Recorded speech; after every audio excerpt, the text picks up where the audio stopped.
My name is Karyn Chopik. I was born in Calgary, Alberta, 1959, and I am a jewelry designer.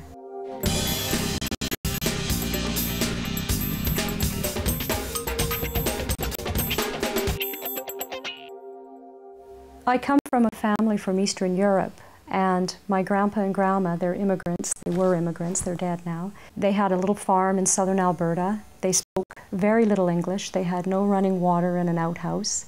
And every fall we would go gather up pumpkins and gather up potatoes from the field, and all the relatives would get together. And to me, that was the most beautiful, happy time of my life. The smell of chicken soup on the stove, cooking on a pot-bellied stove, and everybody together and just out in nature on the farm. It was, to me, that is perfect happiness, being surrounded by love from family.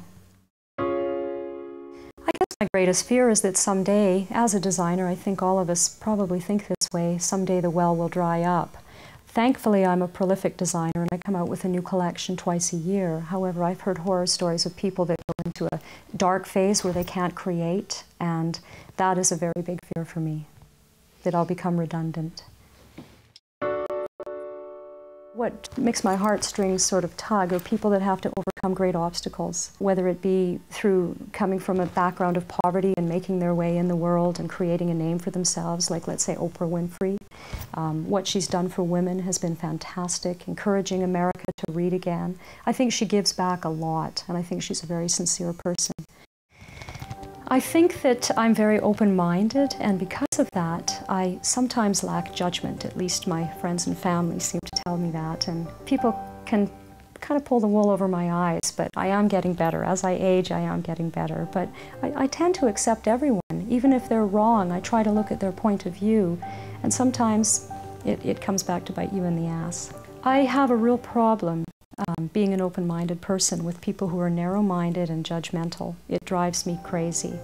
This is a characteristic that I dislike the most in others, because attached to that is hatred. And I myself have been the victim of hatred through various periods of my life, and it feels really awful to be a minority and to have people judge you for something that they're not familiar with. It's an incredibly uncomfortable feeling. I'm definitely excessive about my work. I can't seem to shut it off. I'm constantly flipping through magazines. Even when I'm in the grocery store lineup, I'm looking at the golf kids beside me thinking their jewelry is pretty cool. I notice everything. I'm taking it in all the time, and that is probably something I'm pretty excessive about, the ability to not be able to shut it off. But I think to be a good designer, you have to get in tune with what's going on in the world, and that's a vibe that you ride, and this is where new ideas come from. It comes from the street, it comes from watching people. I think one of the most overrated virtues is being able to fit in a pair of designer jeans. I've always had a problem struggling with my weight my entire life, and I see these size 2s slipping into their little designer jeans, and that's definitely something. You can well imagine I have in my collection probably over 110 different designs, and often there's many different styles that don't relate. A lot of designers will tie one style into another and use the same component. Mine are all different. So as a consequence, I have a problem with organization, and that is my biggest challenge. I have hundreds and hundreds of little bits of beads and metal, suppliers from all over North America, and I have to keep it together, and thankfully I'm able to let other people help organize my life. Otherwise, I think it would be quite a disaster. I look at despair differently than most people, I think. To me, when someone is in the depth of despair, that's also when the greatest period of growth occurs, because we have to come out of a dark place, and often fate, God, whoever you believe in, will deal us a low blow, and it's incredible the strength of human spirit that can come from those places. So to me, despair is really just an opportunity for one door closes and another opens. And even death, it's just yet another door opening. My attachments to possessions change as I change. I remember when I first started working with my first line of jewelry and started to do well, I bought a Roche-Bobois coffee table for a stupid amount of money, and I really thought that was a cool thing, and now of course I look right past it. So it depends on what stage I'm at in my life, but something that I'm really digging right now is probably my dad's ring. This used to be a pinky ring, the cross of San Sebastian that he wore. It has very deep symbolic meaning to me, and it's very special because he wore it. I'm also really enjoying this Tibetan piece. It's this piece of turquoise, if I can find it. Oh, there it is.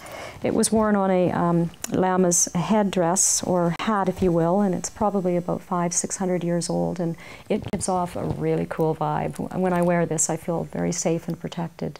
And also my dad's ring, I feel safe and protected. My favorite distraction is definitely watching women. I love the feminine mystique, feminine energy.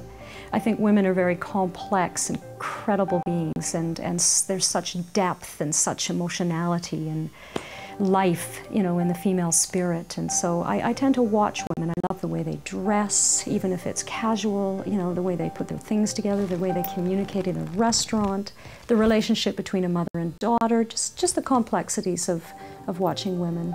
Always about my weight. I lie always about my weight. I've always been 10 pounds lighter than I am. And I've done it my whole life. Even when I was like 110 pounds, I was only 100 pounds when I was a teenager. It's crazy. It's just one of those girl things. My favorite food, definitely potatoes. Fried potatoes, mashed potatoes, baked potatoes, potatoes au gratin, you name it, scalloped potatoes, potato chips. I love potatoes. I would actually like to receive an award being helping others, like, you know, these Women in Excellence Awards, and someday I'd like to get more involved in an organization where I can help in a big way. I was interviewed by someone from Women's Wear Daily, and she was asking, this was when spirituality was just starting to become in vogue, like Avita and, you know, incense and aromatherapy, the whole thing was starting to happen. She was asking me how I got involved in this, and I told her that I came from a family where we used to read energy, and, you know, we would read auras, and, you know, kind of an third generation psychic family, and I just assumed everybody else had the same upbringing. And she said, "You did? Oh my God, that's so incredible, I didn't." And it was only at that point that I realized I was a little bit different from everyone else. Raised by aesthetics, you know, and everybody else was just raised in these normal picket fence families, and I just assumed this was what life was, and everybody was raised the same way. I think at this point in my life it's really important to have balance, to not get seduced by the highs or the lows, but to find the middle ground. Words that seem to have an impact and a powerful meaning for me right now are, "and this too shall pass."